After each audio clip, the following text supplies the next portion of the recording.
$300 million is how much the fight of the century is worth. Floyd Mayweather taking on Manny Pacquiao in Las Vegas this Saturday. For those who can't get there, you can watch the action on HBO and Showtime from the living room for $100. Paul Greenberg back with us. So, Paul, live sports as media money. I think Mayweather is actually the world's highest paid athlete. I think that's right. He's going to make $100 million this weekend, win or lose. Pacquiao is going to walk away with close to 80, as I understand it. And then there's the other $120 million that you mentioned that's kind of floating around in terms of sponsorships and things like that.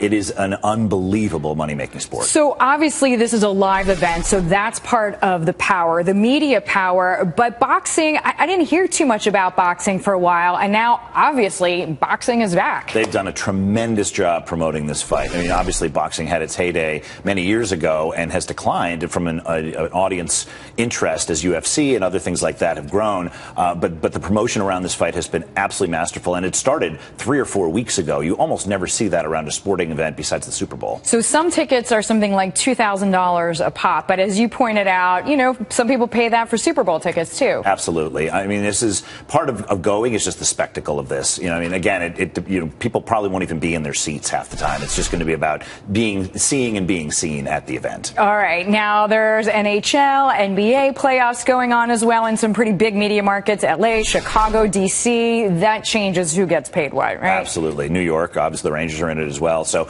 there's a huge amount of money to be made there. But I think the interesting thing is that the reason that the cable and broadcast networks are so excited about these events is that it's must-watch appointment TV, which cable isn't anymore.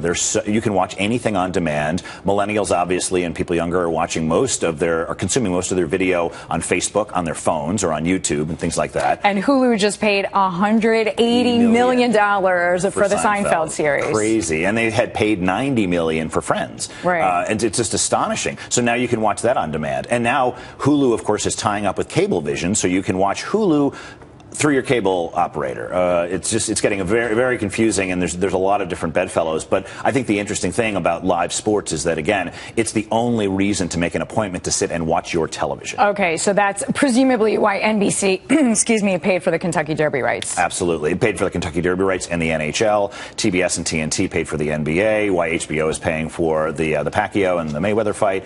Because, again, those rights are not only worth what advertisers will pay, they're also promotion for their other programs, and they're hoping to drive tune-in to some of their other things.